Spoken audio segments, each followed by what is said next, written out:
Welcome to SP news. ముందుగా headlines చూద్దాం.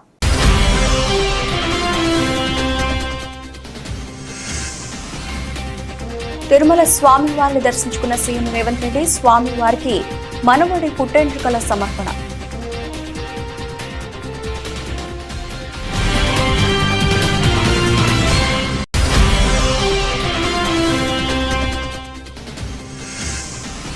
ఓటమి ఖాయం కావడంతో చంద్రబాబు విధ్వంసాలు సృష్టిస్తున్నారన్న మంత్రి జోగి రమేష్. రాష్ట్రంలో వైసీపీ విజయాన్ని ఎవరూ అడ్డుకోలేరని ధీమా.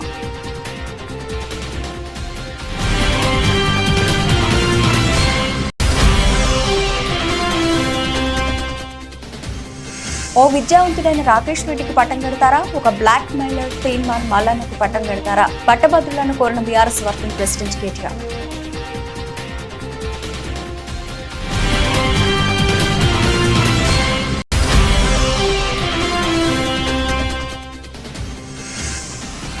మాచర్ల పట్టణంలో పర్యటించిన పల్నాడు జిల్లా నూతన ఎస్పీ మల్లికా గార్ ల్యాండ్ ఆర్డర్ కు సహకరించాలని పిలుపు.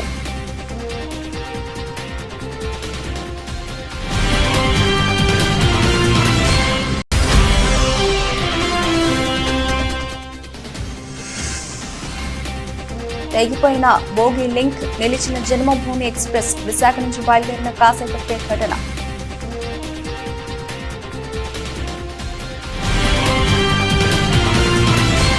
తెలంగాణ ముఖ్యమంత్రి రేవంత్ రెడ్డి కుటుంబ సభ్యులతో కలిసి బుధవారం ఉదయం తిరుమల శ్రీ వెంకటేశ్వర స్వామివారిని దర్శించుకున్నారు. ఉదయం శ్రీవారికి మనవడి పుట్టు వెంట్రుకలను సమర్పించారు. ఆ తర్వాత ఉదయం 8:30 వీఐపీ బ్రేక్ దర్శనంలో రేవంత్ రెడ్డి తన భార్య, కూతురు, అల్లుడితో కలిసి శ్రీవారిని దర్శించుకున్నారు. ముఖ్యమంత్రి దంపతులకు టీటీడీ ఈవో ధర్మారెడ్డి స్వాగతం పలికి దర్శన ఏర్పాట్లు చేయడం జరిగింది. కాగా శ్రీవారి దర్శనార్థం రేవంత్ రెడ్డి కుటుంబ సమేతంగా మంగళవారమే తిరుమలకు చేరుకున్నారు.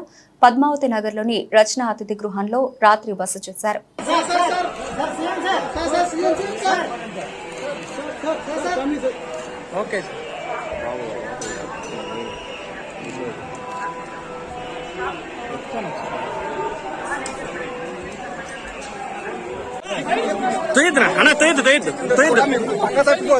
సార్ జరుగుకోండి సార్, వెనక్కి వస్తున్నా ఉన్నాను సార్.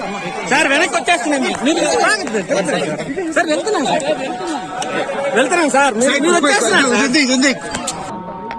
తెలంగాణ రాష్ట్ర ప్రభుత్వం ఏర్పడిన తర్వాత స్వామివారి దర్శనం చేసుకోవాలని ప్రయత్నం చేసిన ఎన్నికలు స్థానిక పరిపాలనలో కాస్త సమయం దొరకకపోవడం వల్ల ఈరోజు స్వామివారిని దర్శించుకున్నాం.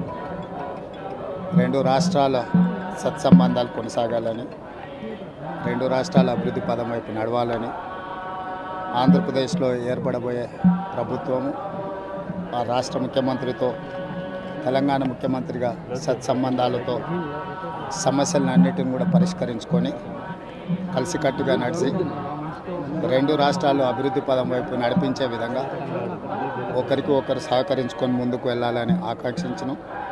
అదేవిధంగా తెలంగాణ రాష్ట్ర ప్రభుత్వం తరఫున కొండ మీద ఒక సత్రం నిర్మాణము, కళ్యాణ మండపం నిర్మించి తెలంగాణ నుంచి వచ్చే భక్తులకే కాకుండా దేశం నలుమూలల నుంచి స్వామివారిని సందర్శించుకునే భక్తులందరికీ కూడా సౌకర్యాలు కల్పించడంలో తెలంగాణ రాష్ట్ర ప్రభుత్వం కూడా భాగస్వామ్యం తీసుకోవాలనుకుంటుంది. ఈ ఫలితాల ప్రక్రియ ముగిసిన తర్వాత తప్పకుండా తెలంగాణ రాష్ట్ర ప్రభుత్వం తరఫున సత్ర నిర్మాణానికి అవకాశం ఉంటే కళ్యాణ మండపం నిర్మించి స్వామివారి సేవ కొనసాగించాలని రాష్ట్ర ప్రభుత్వం భావిస్తుంది. తప్పకుండా తొందరలోనే ఆంధ్రప్రదేశ్ ముఖ్యమంత్రిని కలిసి విజ్ఞప్తి చేసి ఇక్కడ స్వామివారి సేవలో తెలంగాణ రాష్ట్ర ప్రభుత్వం కూడా భాగస్వామ్యం తీసుకోవాలని కోరుకుంటున్నాను. టీడీపీ అధినేత చంద్రబాబు ఎన్ని విధ్వంసాలు సృష్టించినా రాష్ట్రంలో వైసీపీ విజయాన్ని అడ్డుకోలేరని మంత్రి జోగి రమేష్ ధీమా వ్యక్తం చేశారు. ఎన్నికల్లో వైసీపీ గెలుపు ఖాయమని, వైసీపీ కార్యకర్తలంతా సంబరాలకు సిద్ధం కావాలని పిలుపునిచ్చారు. చంద్రబాబు ఎల్లో మీడియాకు కూడా చెప్పకుండా ఎక్కడికి వెళ్లారని జోగి రమేష్ ప్రశ్నించారు. దోచుకున్న డబ్బును దాచుకునేందుకు దుబాయ్ వెళ్లారా అని వ్యాఖ్యానించారు. చంద్రబాబు పరారీతో టీడీపీ నేతల నోటికి తాళాలు పడ్డాయని దేవ చేశారు.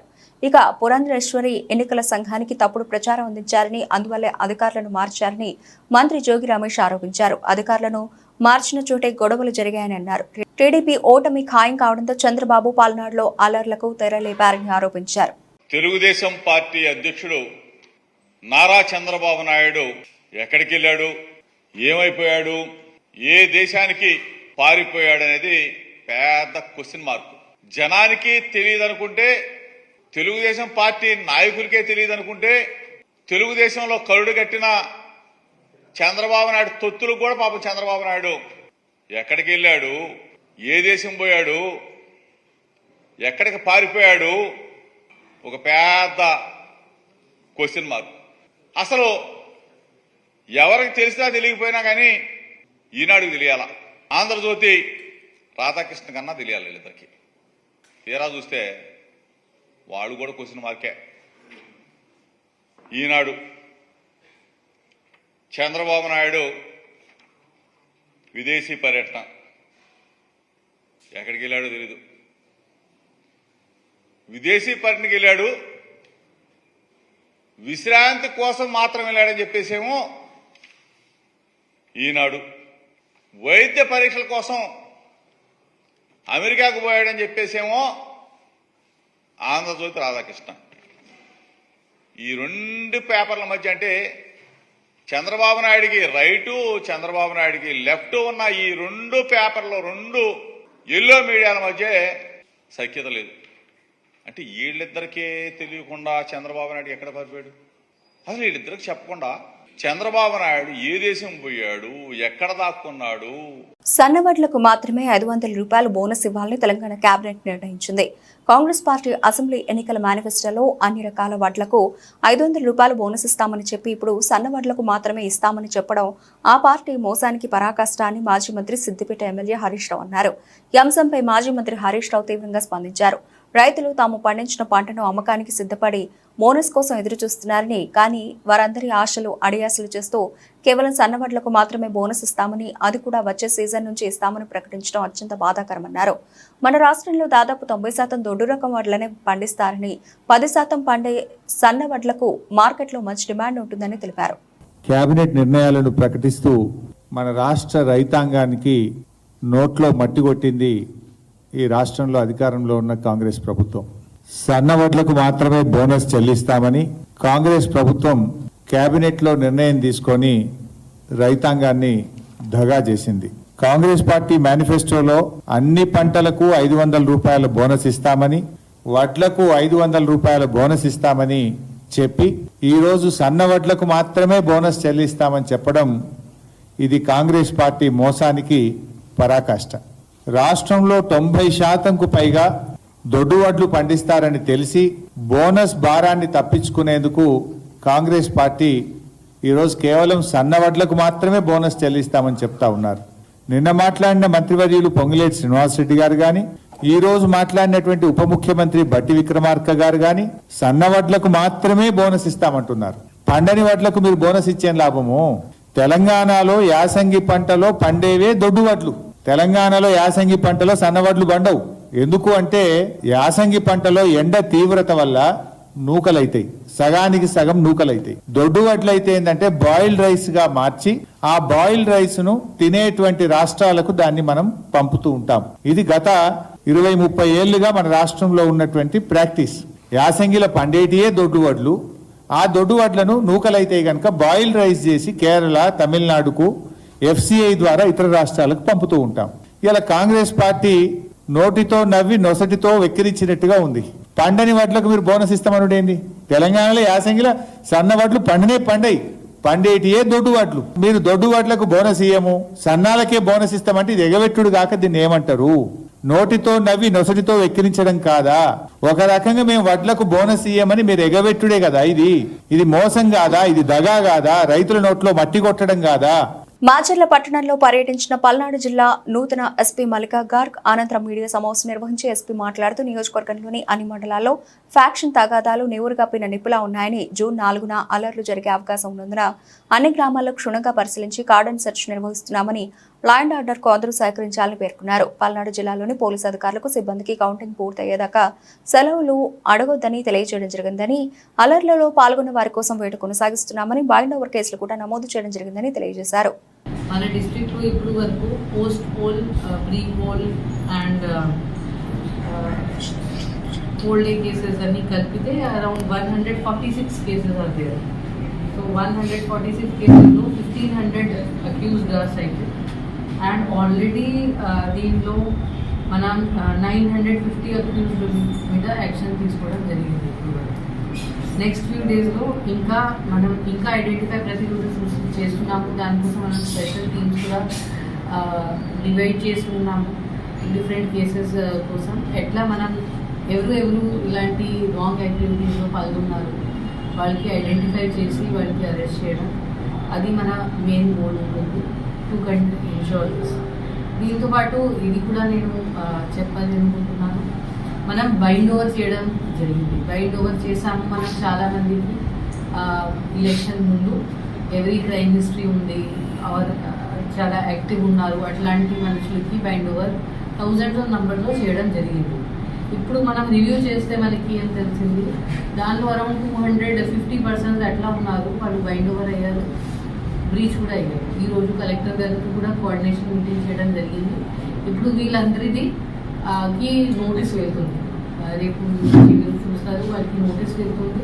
వాళ్ళు డబ్బు ఫర్ఫిట్ చేయాలి. అది కొంతమంది 1 lakh, కొంతమంది 2 lakh, వాళ్ళ గ్రావిటీ బట్టి MROs చేశారు బైండ్ ఓవర్. సో వాళ్ళు ఈ డబ్బు ఇప్పుడు గవర్నమెంట్ ట్రెజరీలో సబ్మిట్ చేయాలి. Because they have violated the bond. వాళ్ళు గుడ్ బిహేవియర్ కోసం బాండ్ సబ్మిట్ చేశారు, అది వైలేట్. సో ఇప్పుడు అంతా వాళ్ళు ఫర్ఫిట్ చేయాలి. ఫర్ఫిట్ చేయకపోతే వాళ్ళకి మనం ఎగ్జిక్యూటివ్ మ్యాజిస్ట్రేట్ అంటే కలెక్టర్ గారు ఆర్ ఆర్డిఓస్ ఆర్ MROs నుంచి మనం వాళ్ళ కోసం అరెస్ట్ వారెంట్ కూడా తీసుకోవచ్చు. వాళ్ళు తర్వాత జైలుకి పోతారు. So this will be the next round of action. Warangal, Nalgonda, Khammam graduate MLC ఉప ఎన్నికల ప్రచారంలో భాగంగా నల్గొండలో జరిగిన పార్టీ సన్నాహక సమావేశంలో భారత రాష్ట్ర సమితి వర్కింగ్ ప్రెసిడెంట్ KTR పాల్గొన్నారు. ఈ సందర్భంగా ఆయన మాట్లాడుతూ, ఒక వైపు విద్యావంతుడు, గోల్డ్ మెడల్ సాధించిన వ్యక్తి ఉన్నాడని, అమెరికాలో ఉండి ఎంతో సాధించుకునే అవకాశం ఉన్నప్పటికీ ప్రజాసేవ కోసం వచ్చిన వ్యక్తి రాజేష్ రెడ్డి, తెల్లారి లేస్తే బూతులు మాట్లాడడం, పెద్దవాళ్లను తిడితే పెద్దోన్ని అవుతానని ఇష్టమొచ్చినట్లు మాట్లాడడం, బెదిరించడం, బ్లాక్మెయిల్ చేసే వ్యక్తి మరొక వైపు ఉన్నాడన్నారు. 56 కేసులు, 74 రోజులు చెంచల్గూడ జైల్లో ఉన్న అనుభవం, ఇది కాంగ్రెస్ పార్టీ అభ్యర్థి గుణగణాలు. ఓ విద్యావంతుడికి పట్టం కడతారా, ఒక బ్లాక్ మెయిలర్ చీటర్కు పట్టం కడతారా, ఆలోచించండి అని పట్టభద్రులను కోరారు. శాసనమండలిలో యోగ్యులు, అర్హులకు అవకాశం ఇవ్వాలి, బ్లాక్ మెయిలర్లు దందాలు చేస్తూ బెదిరించే వాళ్లకు అవకాశం ఇవ్వదని సూచించారు. కృష్ణా నదిని కేసీఆర్ గారు 10 ఏళ్ల పాటు కేంద్ర అజమాయిషీలో వాళ్ళు ఎంత ఒత్తిడి తెచ్చినా అప్పచెప్పలేదు. అదే రేవంత్ రెడ్డి ప్రభుత్వం వచ్చిన నెల రోజుల్లోపల్లే పోయిండు, దొంగచాటుగా సంతకం పెట్టిండు, మన చుట్టూ తీసుకొని పోయి వాళ్ళ చేతుల్లో పెట్టి మన నాగార్జున సాగర్ ప్రాజెక్టును తీసుకుపోయి KRMB చేతిలో, కృష్ణా రివర్ మేనేజ్మెంట్ బోర్డు చేతిలో తాకట్టు పెట్టి వచ్చిండు. మళ్ళా కేసీఆర్ గారు నల్లగొండకు వచ్చి గర్జిస్తే లేదు మేము పెట్టలేదని చెప్పి బుకాయించి ఇవాళ మళ్ళీ దొంగ మాటలు చెప్తా ఉన్నాడు. నేను ఒక్కటే అడుగుతా ఉన్నా మిమ్మల్ని, నిజంగా నేను KRMB చేతుల్లో సాగర్ పెట్టకపోతే, మన ప్రాజెక్టును KRMBకి కేంద్ర ప్రభుత్వానికి అప్పచెప్పకపోతే ఎందుకు ఉత్తరాలు రాస్తున్నావు KRMBకి? మాకు మంచినీళ్ల కోసం 1.5 TMC కావాలి, ఆఖరి ఒక తడి కోసం ఇంకో 2 TMC కావాలి అని KRMBకి ఎందుకు ఉత్తరాలు రాస్తున్నావు? నీ చేతుల్లోనే ఉంటే నువ్వే విడుదల చేయొచ్చు కదా. మొన్నటికి మొన్న ఆంధ్ర ప్రభుత్వం 4.5 TMCల నీళ్లు సాగర్ నుంచి తీసుకుపోయిన మాట మనకు తెలియదా? తెలియదా మీకు? తెలుసు. మరి ప్రశ్నించే గొంతు, గాడిది గుడ్డు అని మాట్లాడే మల్లన్న పుల్లన్న ఒక్కసారి అడిగిండ కాంగ్రెస్ ప్రభుత్వాన్ని, అరే ఇక్కడ పంటలు ఎండిపోతుంటే 30,000 ఎకరాలలో ఇక్కడి పంటలకు ఆఖరికి ఒక్క తడి ఇవ్వకుండా కిందికి 4.5 TMCలు ఎట్లా పోతున్నాయి అనే మాట అడిగిందా? అడిగే సత్తా ఉంటుందా కాంగ్రెస్ నాయకులకు? వాళ్ళ పరిస్థితి ఏంది పాపం? సిట్ అంటే సిట్టు, స్టాండ్ అంటే స్టాండ్, ఉస్కో అంటే ఉస్కో, డిస్కో అంటే డిస్కో. మీ జయవీర్ రెడ్డి మాట్లాడగలుగుతాడా? రఘువీర్ రెడ్డి మాట్లాడగలుగుతాడా? రేపు ఈ మల్లన్న మాట్లాడగలుగుతాడా? మాట్లాడితే కాంగ్రెస్ లో ఉంటారా? అందుకే నేను అనేది, మిత్రులారా ఆలోచించండి. ఇవాళ కావాల్సింది తెలంగాణలో అధికార స్వరాలు కాదు, ఇవాళ కావాల్సింది తెలంగాణలో ధిక్కార స్వరాలు. గల్లా బట్టి అడిగేటోడు కావాలి, శాసన మండలిలో నిలదీసుకోడు కావాలి. అట్లాంటోడు కావాలంటే మా తమ్ముడు రాకేష్ రెడ్డి కావాలి. ఆ రాకేష్ రెడ్డిని గెలిపించమని నేను కోరుతా ఉన్నా. కేంద్ర ఎన్నికల సంఘం నిబంధనలకు విరుద్ధంగా రాజానగరం RO సర్క్యులర్ జారీ చేశారని కౌంటింగ్ ఏజెంట్లకు క్రిమినల్ ఆస్పిరెన్స్ అవసరం లేదు కాబట్టి ఆర్ఓలకు సరైన ఆదేశాలు ఇవ్వాలని ఎన్నికల సంఘాన్ని కోరిన తెలుగుదేశం పార్టీ నేతలు మాజీ మంత్రి నక్కా ఆనందబాబు నేతృత్వంలోని తెదేపా బృందం అడిషనల్ సీఈఓ కోటేశ్వరరావును కలిసి విజ్ఞప్తి చేశారు. అనంతరం నిర్వహించిన విలేకరుల సమావేశంలో మాజీ మంత్రి నక్కా ఆనందబాబు మాట్లాడుతూ జూన్ 4న జరగబోయే కౌంటింగ్ ప్రక్రియలోని కొన్ని విషయాలపై ఎన్నికల సంఘంతో చర్చించాం. ఎక్కడా లేని విధంగా కౌంటింగ్ ఏజెంట్ల లిస్ట్ ఇవ్వండి రాజానగరం రిటర్నింగ్ అధికారి సర్క్యులర్ జారీ చేశారు. ఈ ఎలక్షన్ కమిషన్ ఇది ఆ సర్క్యులర్ ఆయన ఇచ్చింది. ఇది ఎక్కడ ఎలక్షన్ కమిషన్ గైడ్ లైన్స్ లో ఇది ఎక్కడ కూడా ఉత్పన్నం కాదు అనేది ఇక్కడ సీఈఓ దృష్టికి తీసుకెళ్లాలనేది మా ఉద్దేశం. ఇదే విధంగా పోలింగ్ ఏజెంట్లుగా ఉండేవాళ్ళని కూడా గతంలో క్రిమినల్ యాక్సిడెంట్స్ అడగాలని ఒక రూల్స్ వీళ్ళు ఫ్రేమ్ చేస్తే గతంలో మా తెలుగుదేశం పార్టీ ప్రతినిధి వర్గం సీఈఓని కలిసి మాట్లాడటం, ఎలక్షన్ కమిషన్ గైడ్ లైన్స్ ప్రకారం అటువంటి రూల్ ఏమి లేదు, అది కన్వెన్షనల్ గా వస్తూ ఉంది అని ఆయన చెప్పటం, దానికి తగ్గట్టుగా ఒక గైడ్ లైన్స్ ఒక రిఫరెన్స్ కూడా ఇష్యూ చేశాడు, సర్క్యులర్ కూడా ఇష్యూ చేసింది ఆ రోజు ఇక్కడ సీఈఓ గారు. అవసరం లేదు, మీరు పోలింగ్కి ముందు ఉదయం పూట ఆ ఏజెంట్ లిస్టు మాకు ఇచ్చినా కూడా ప్రిసైడింగ్ ఆఫీసర్ సరిపోద్దని చెప్పి వాడు చెప్పడం, దానికి సర్క్యులర్ ఇష్యూ చేయటం, అదేవిధంగా ఎలక్షన్ జరిగిపోయింది. ఇప్పుడు మళ్ళా కౌంటింగ్ ఏజెంట్లకి అదే అంశాన్ని మళ్ళా తెరమీద తీసుకొచ్చారు కొంతమంది ఆర్ఓలు. దీన్ని మళ్ళా సీఈఓ దృష్టిలో పెట్టి అది అవసరం లేదు, ఎలక్షన్ కమిషన్ గైడ్ లైన్స్ ప్రకారం మీరు పోలింగ్ ఏజెంట్లు ఏ విధంగా అలో చేశారో అదే విధంగా అలో చేయాలనేది స్పష్టంగా ఉందనేది మళ్ళా వారి దృష్టికి తీసుకెళ్లి మళ్ళీ ఇంకో సర్క్యులర్ ఇష్యూ చేయమని అడగడానికి వచ్చాం మేము. అయితే వారు లేరు, అడిషనల్ సీఈఓని కలిసి ఈ విషయాలను కూడా చెప్పడం జరిగింది. వారు సానుకూలంగా స్పందించి సీఈఓ దృష్టికి తీసుకెళ్తామన్నారు. ఎందుకు చెప్తా ఉన్నామంటే ఇంకా పారిశ్రామిక అభివృద్ధిలో తెలంగాణ ప్రపంచ దేశాలతో పోటీ పడేలా విధానాలు ఉండాలని ముఖ్యమంత్రి రేవంత్ రెడ్డి అధికారులకు సూచించారు. Telangana state industrial infrastructure corporation కు సంబంధించి మంగళవారం అధికారులతో సీఎం సమీక్షా సమావేశం నిర్వహించారు. రాష్ట్రంలో పారిశ్రామిక అభివృద్ధికి తీసుకోవాల్సిన నూతన విధానాలపై పలు సూచనలు చేశారు. గత సమీక్షా సమావేశాల్లో తీసుకున్న నిర్ణయాలు, పనులు, పురోగతికి సంబంధించిన వివరాలను అధికారులు సీఎంకు వివరించారు. టెక్స్టైల్స్ కు సంబంధించి రాష్ట్రంలోని పవర్లూమ్, హ్యాండ్లూమ్ కార్మికులకు ఉపయోగపడేలా కొత్త పాలసీని రూపొందించాలని ముఖ్యమంత్రి రేవంత్ రెడ్డి అధికారులకు సూచించారు. పోలీస్ స్టేషన్ ముందు నగ్నంగా సైకో వీరంగం సృష్టించాడు. ఈ సంఘటన ఏపీలోని కృష్ణా జిల్లాలో చోటు చేసుకుంది. ఈ సంఘటన వివరాలు ఇలా ఉన్నాయి. కృష్ణా జిల్లాలో సైకో శివ మద్యం మత్తులో ఒంటి మీద బట్టలు లేకుండా చల్లపల్లి ప్రధాన సెంటర్లలో నగ్నంగా కత్తి పట్టుకుని తిరుగుతూ ప్రజలను భయభ్రాంతులకు గురిచేశాడు. కోవల నగర్ గుడారాల వద్ద జరిగిన ఘర్షణలో గాయపడిన శివ మద్యం మత్తులో తీవ్ర గాయాలతో నగ్నంగా కత్తి పట్టుకుని చెల్లపల్లిలోని తిరుగుతూ ప్రజలను భయభ్రాంతులకు గురిచేశాడు. పోలీస్ స్టేషన్ ముందు నగ్నంగా కూర్చుని హల్చల్ చేశాడు.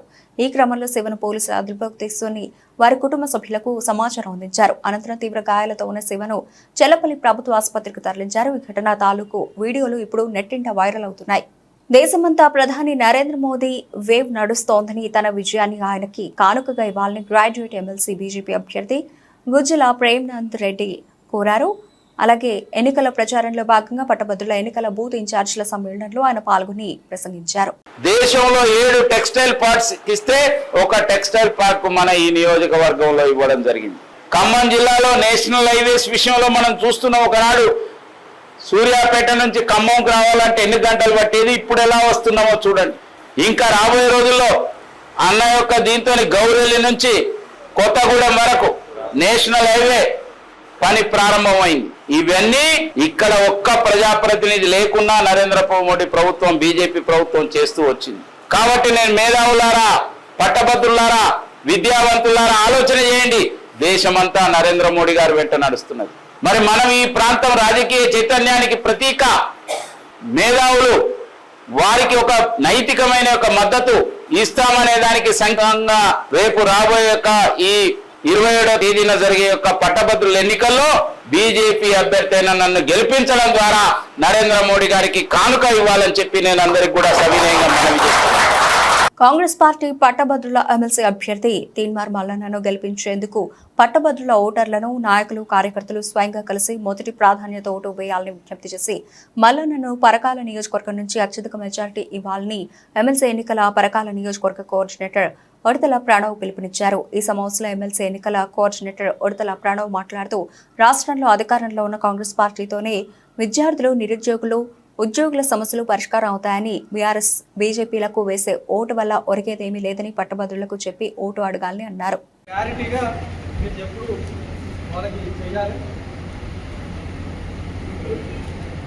చదువుకున్న ఇలా ఎవరు కొత్తగా వచ్చి తెలంగాణలు కాదు, కానీ ఏంటంటే వేసేటప్పుడు ఇంకా అప్పుడప్పుడు కింద పెడతారు, మధ్యలో పెట్టకుండా రెండు బాక్సులు మధ్యలో పెడతారు, అది ఇన్వాలిడ్ అవుతుంది. డబ్బా మధ్యలో పెట్టాలి. వాళ్ళు తెలుసని అంటారు, మరి 15,000 ఓట్లు లాస్ట్ టైం మన ఇన్వాలిడ్ అయిపోయింది.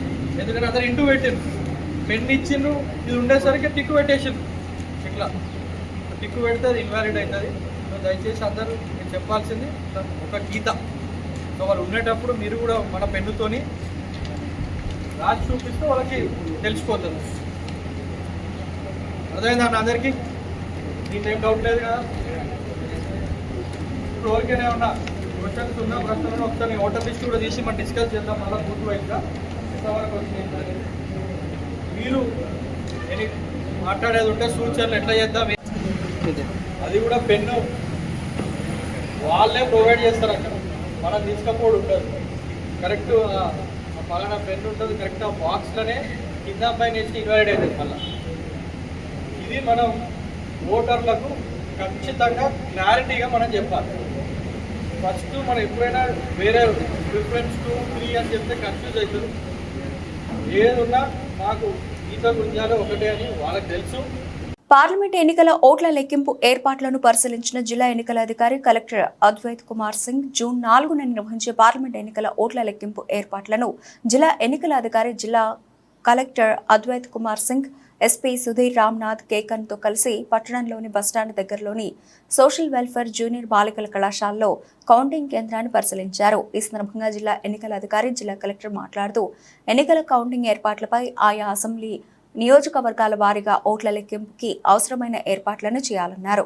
జిల్లాలో ధాన్య కొనుగోలు కేంద్రాల ద్వారా రైతులకు ఎలాంటి ఇబ్బందులు కలగకుండా ధాన్య కొనుగోళ్లు జరపాలని ఉమ్మడి ఖమ్మం జిల్లా ప్రత్యేక అధికారి, రాష్ట్ర గనులు, భూగర్భ శాఖల కార్యదర్శి సురేంద్ర మోహన్ తెలిపారు. ఈ సందర్భంగా ప్రత్యేక అధికారి ఖమ్మం నూతన కలెక్టరేట్ కాన్ఫరెన్స్ హాల్లో జిల్లా కలెక్టర్ విపి గౌతమ్తో కలిసి అధికారులతో ధాన్య కొనుగోలు, త్రాగునీటి సరఫరా, అమ్మ ఆదర్శ పాఠశాల పనుల పురోగతి, గనుల, భూగర్భ శాఖల లక్ష్యాలపై సమీక్ష నిర్వహించారు. ఈ సందర్భంగా ప్రత్యేక అధికారి జిల్లాలో యాసంగి ధాన్యం దిగుబడి అంచనా, కొనుగోలు కేంద్రాల ద్వారా సేకరణ, ఇంకాను రావాల్సిన ధాన్య అంచనాలపై, ధాన్య కొనుగోలు కేంద్రాల వద్ద సదుపాయాల గురించి అధికారులను అడిగి తెలుసుకున్నారు. వేసవిలో జిల్లాలో తాగునీటి సరఫరాలో ప్రజలకు ఇబ్బందులు కలగకుండా ముందస్తు చర్యలు చేపట్టిన జిల్లా కలెక్టర్, స్థానిక సంస్థల అదనపు కలెక్టర్ అధికారులను ప్రత్యేక అధికారి అభినందించారు. పాలేరు వైరా రిజర్వాయర్లలో జూలై నాటికి త్రాగునీటి సరఫరాకై కావాల్సిన నీళ్లు అందుబాటులో ఉన్నట్లు, తాగునీటి సరఫరాకు ఎలాంటి సమస్యలు లేవని అధికారులు ప్రత్యేక అధికారికి వివరించారు. హాజీపూర్ మండల కేంద్రంలో బీజేపీ రాష్ట్ర పిలుపు మేరకు బీజేపీ మండల అధ్యక్షులు ఆధ్వర్యంలో రైతులకు 500 సన్న దొడ్డు వడ్లకు బోనస్ ఇవ్వాలని నల్ల బ్యాడ్జీలు పెట్టుకుని నిరసన తెలియజేయడం జరిగింది. ఈ సందర్భంగా నాయకులు మాట్లాడుతూ నాటి బీఆర్ఎస్ ప్రభుత్వం రైతులను ముంచినట్టే నేటి కాంగ్రెస్ ప్రభుత్వం రైతులను హామీల పేరుతో మోసం చేయడాన్ని బీజేపీ వ్యతిరేకిస్తోంది. 6 గ్యారెంటీలను అమలు చేయడం చేతకాక సన్న దొడ్డుబాట్ల పేరుతో బోనస్ను ఇవ్వకుండా రైతులను మోసం చేయడాన్ని బీజేపీ సహించదని తెలుపుతూ 500 బోనస్ ఇవ్వాలని బీజేపీ డిమాండ్ చేస్తోంది. హామీల పథకంతో ముందుకొచ్చి కాంగ్రెస్ ప్రభుత్వం కూడా రైతులను మోసం చేయడంలో బీఆర్ఎస్ కన్నా మేము ముందున్నామని చెప్పేసి విధానంతో ఉన్నారు. సన్న వడ్లకు, దొడ్డు వడ్లకు రెండు ఏదైనా వడ్లే, ఏదైనా పండించేది రైతే. ఆ వడ్లకు అన్నిటికి కూడా 500 బోనస్ ఇవ్వాల్సిందే. దీని సన్న వడ్లు, దొడ్డు వడ్లు అని చెప్పేసి పంటను విభజించి రైతులను విభజించి ఈ విభజించి పాలించని బ్రిటిష్ పాలనను కాంగ్రెస్ పార్టీ గుర్తు చేయడం, దాన్ని అమలుపరచాలని చూడాలని భారతీయ జనతా పార్టీ తీవ్రంగా వ్యతిరేకిస్తుంది. సన్న వడ్లతో పాటు, దొడ్డు వడ్లతో పాటు ఖచ్చితంగా వాళ్ళకు బోనస్ ఇవ్వాలి. బయట ఇస్తున్నటువంటి బయట 3,200 రేటు ఉన్నది, కాబట్టి సన్న వడ్లకు రేటు ఉన్నది. సన్నవడ్లకు ఇవ్వాల్సిందే. అదేవిధంగా దొడ్డువడ్లకు కూడా 500 బోనస్ ఇచ్చి రైతును ఆదుకోవాలి. లేనట్లయితే రైతులు ఉద్యమించి ఈ ప్రభుత్వానికి గుణపడని చెప్తారని భారతీయ జనతా పార్టీ హెచ్చరిస్తుంది. విశాఖపట్నం లింగంపల్లి మధ్య నడిచే జన్మభూమి సూపర్ ఫాస్ట్ ఎక్స్ప్రెస్ బుధవారం సాంకేతిక సమస్యతో నిలిచిపోయింది. విశాఖ నుంచి బయలుదేరిన కాసేపటికే ట్రైన్ కు అటాచ్ చేసిన ఏసీ బోగీల లింక్ తెగిపోయింది. ట్రైన్ నుంచి 2 ఏసీ బోగీలు వేరయ్యాయి. గమనించిన రైల్వే సిబ్బంది లోకో పైలట్ ను అప్రమత్తం చేయడంతో ట్రైన్ నిలిచిపోయింది. అనంతరం జన్మభూమి ఎక్స్ప్రెస్ ను తిరిగి విశాఖ స్టేషన్ కు తరలించారు. ఏసీ బోగీల లింక్ తెగిపోవడానికి కారణం గుర్తించడంతో పాటు తిరిగి వాటికి లింక్ చేసేందుకు రైల్వే సిబ్బంది ప్రయత్నిస్తున్నారు. సమస్యను పరిష్కరించాక జన్మభూమి ఎక్స్ప్రెస్ తిరిగి బయలుదేరుతుందని రైల్వే సిబ్బంది అనౌన్స్ చేశారు.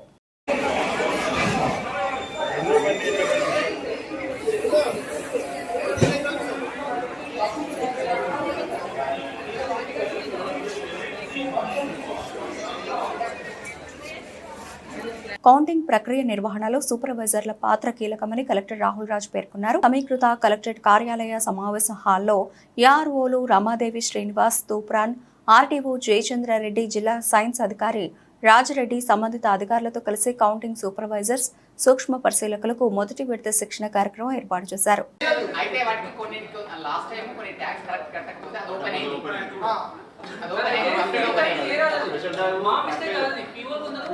నంబర్ అయితే వస్తుంది. తర్వాత వాళ్ళకి 1, 0 మళ్ళీ ఒక 5, ఒక 10, ఒక 15 అట్లా రావచ్చు వేరే వాళ్ళకి. మీరు మధ్యలో ఎవరిదైనా కొద్దిగా మిస్ అయిపోయినా కానీ మీకు మళ్ళీ ఏమవుతుంది? టోటల్ టాలీ కాదు. మళ్ళీ మీరు ఏం చేయాలా? మళ్ళీ ఫస్ట్ నుంచి స్టార్ట్ చేయాలా. మళ్ళీ టైం ఎంత పడుతుంది? ఒక 10 నిమిషాలైనా మళ్ళీ దానికి పోతుంది. సో మళ్ళీ అదేంటంటే రౌండ్ చేస్తుండొచ్చు, వేరే సీయూతో చేస్తుండొచ్చు. మళ్ళీ మనకు ప్రాసెస్ ఏముంటుందంటే unless and until all the CUs are counted in that round, second round మనం స్టార్ట్ పెట్టలేము. సో అందరూ అయిపోయినదంటేనే అప్పుడు మనం సెకండ్ రౌండ్ స్టార్ట్ పెడతాం. యాక్చువల్గా స్ట్రిక్ట్గా మాట్లాడాలంటే అందరూ అయిపోవాలా. మళ్ళీ అబ్జర్వర్ ర్యాండమ్గా ఒక 2 సెలెక్ట్ చేస్తారు. ఆ 2 తీసుకొని వచ్చి అబ్జర్వర్ టేబుల్లో కూడా కౌంటింగ్ చేస్తారు. ఆ కౌంటింగ్ కూడా మనకు వచ్చే నెంబర్ సేమ్ ఉండాలి. సో మీరు స్టార్టింగ్ ఏం చేస్తారంటే 17C పార్ట్ ఏ ఏదైతే ఉంటుందో దానిలో టోటల్ పోల్డ్ ఓట్స్ నెంబర్స్ మీకు ఆల్రెడీ మెన్షన్ చేసి ఉంటాయి. మీరు సీయూ ప్రెస్ చేయగానే మీకు ఆ టోటల్ పోల్డ్ ఓట్స్ నెంబర్స్ అక్కడ కనిపిస్తాయి. 2 మ్యాచ్ కావాలి. 2 మ్యాచ్ కాకపోతే ఏం చేస్తారు? 6వ డిస్ట్రిక్ట్ తీసుకొని వస్తారు. ఆ సీయూని పక్కన పెట్టేస్తారు. Mostly CRC J&K. బులెటిన్ ముగించే ముందు హెడ్లైన్స్ మరోసారి.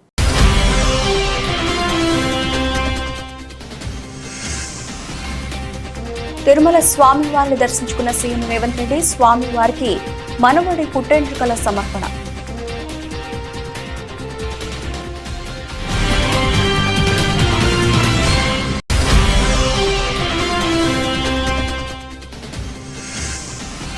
ఓటమి ఖాయం కావడంతో చంద్రబాబు విధ్వంసాలు సృష్టిస్తున్నారన్న మంత్రి జోగి రమేష్.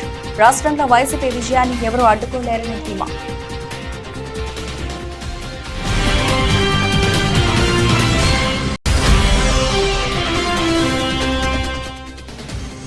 ఓ విద్యావంతుడైన రాకేష్ రెడ్డికి పట్టం కడతారా? ఒక బ్లాక్ మెయిలర్ తీన్మాన్ మల్లన్నకు పట్టం కడతారా? పట్టభద్రులను కోరిన బీఆర్ఎస్ వర్కింగ్ ప్రెసిడెంట్ కేటీఆర్.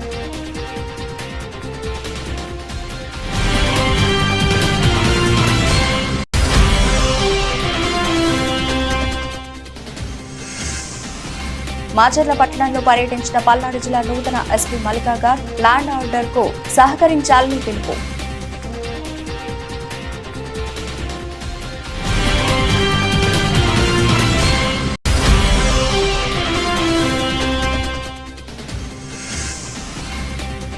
తెగిపోయిన బోగి లింక్, నిలిచిన జన్మభూమి ఎక్స్ప్రెస్. విశాఖ నుంచి బయలుదేరిన కాసేపట్టే ఘటన.